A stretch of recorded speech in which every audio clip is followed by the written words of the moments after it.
deaths.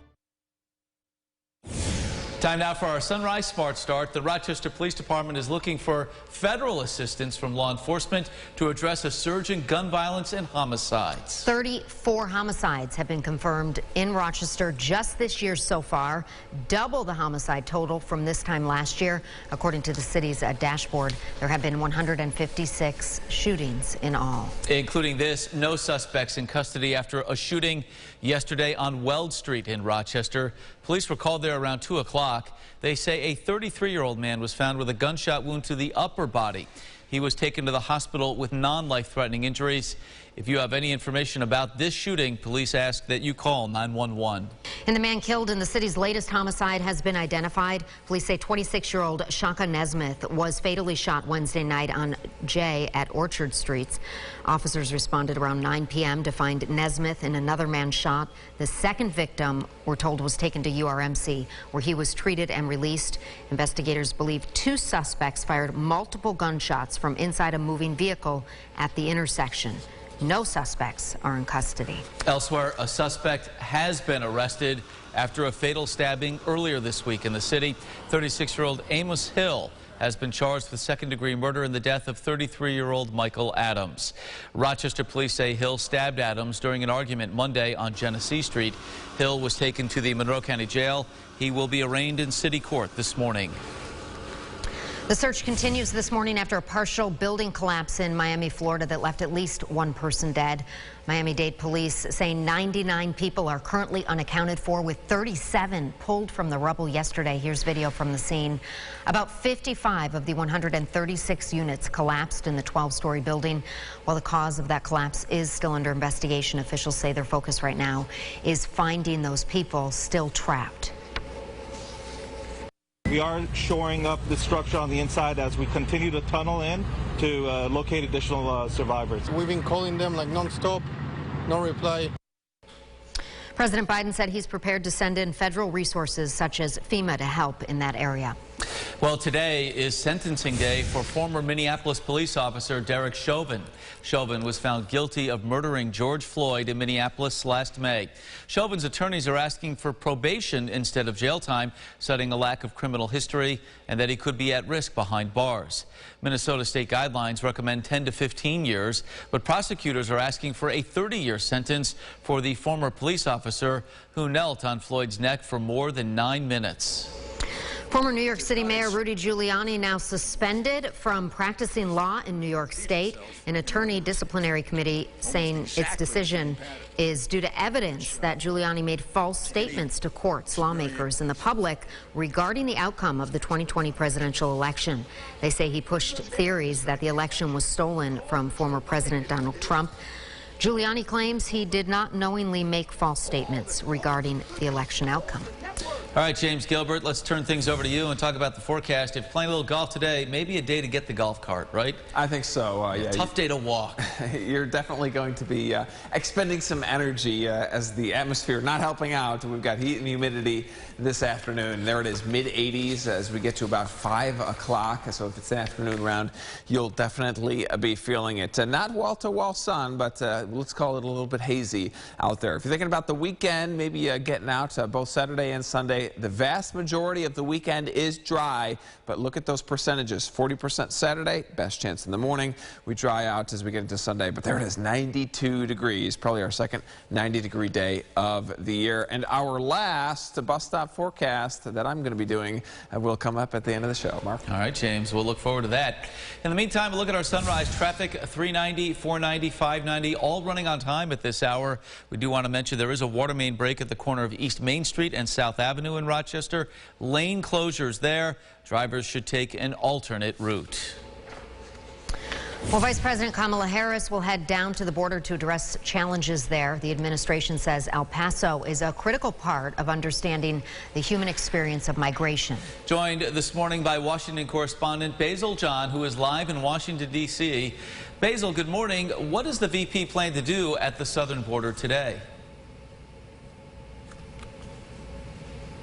Well, Mark, Leah, good morning. So the vice president actually just left not too long ago on her plane. She should be getting there around 10:35 our time. One of the first things that she's going to be doing is she's going to be taking a tour of one of the Border Patrol security facilities in order to get a better understanding as to what it looks like in person. After that, she's going to do an address to the public at the airport, but she's also going to be meeting with some community leaders and also religious leaders while she's there. This is in order to prioritize the importance of understanding the circumstances that the community is facing because of these migrants who are coming into Texas now. Basil, what are Republicans saying about her trip? Well, Republicans have been incredibly harsh, criticizing her just for the fact that she's been in the role for 3 months. That's when President Biden put her in place. It was about 93, 94 days to be exact. And since then, this is the first time that she's going down. So Republicans have really been harping on it. On top of that, Republicans have also criticized the exact timing of this because of the fact that it's just a few days before former President Trump will be heading down to Texas to go and see the border himself. He'll be joined by the governor, Greg Abbott, when he goes down for his visit. All right, Basil, thank you for your coverage. We appreciate it. The White House press secretary says the vice president's trip was coordinated with the Department of Homeland Security. Well, let's get a look at our Family First segment now. Earlier this week, we talked about a recent Harvard study linking poor sleep to dementia and early death. Yeah, so we identified the problem. Now we want to help you with the solution. This morning, we're sharing some advice on how to help you and your family get a good night's sleep. Dr. Alice Hoagland says there are a number of steps that you can take. Start by regulating your sleep and wake cycle. If you smoke, she says, quit and avoid alcoholic beverages within 4 hours of bedtime. If you have trouble shutting your mind off, she says, write down your concerns.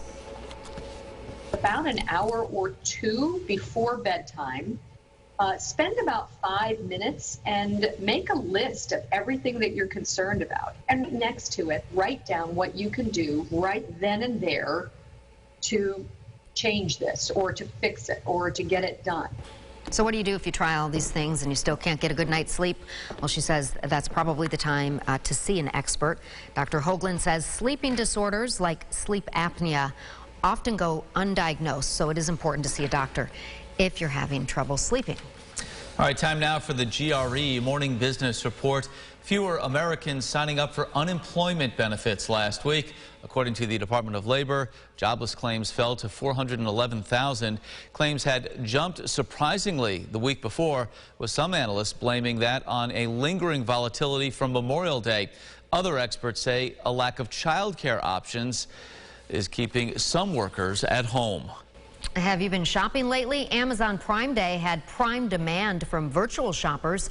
According to Adobe Analytics, total online sales topped $11 billion. That was more than 6% higher than last year. It was also slightly higher than 2020's Cyber Monday. Adobe says sales results also include numbers from Walmart, Target, Best Buy, and Kohl's. Well, it's an about face for Frontier Airlines. After getting some blowback online, the budget airliner says it is dropping its COVID recovery fee. The carrier quietly added the fee last month, saying it was to cover the cost of additional cleaning and sanitation. Following media reports, users quickly took to social media and pointed out that the airline took part in the industry's $50 billion government bailout. All right, let's get a look at what's happening at the water cooler this morning. After all the hype, Fast and Furious 9, or F9, crashes into theaters today. Vin Diesel's character, Dom, reuniting with his estranged brother, Jacob, played by John Cena, who disappeared after a car crash that killed their father. Are you following all this? No. 4,000 theaters. No idea what will be showing the film across the U.S. today. Just know it's action-packed. I think that sounds like a classic plot line for an action movie, right. In my opinion. It's one of those movies, I'm sure it's great, but you know, you have to like those kind of things. It's one of movies that my kids would drag me to, and I'd sit there and lots of stunts, no doubt about it. So classic summer box office as the kids finishing up school. I will put put a bow on this forecast here with the bus stop forecast that I will retire until the fall, as today is just about the last day for most kids out there, and it's really feeling like summer. It doesn't quite look like it with the overcast skies, but a nice start in the 60s, and we will finish in the 80s this afternoon. Shorts and a tee for the day today. Let's take a last look at the 8-day forecast before we send you off on your Friday. Look at those 90s. They pop up here, I think, both Sunday and Monday.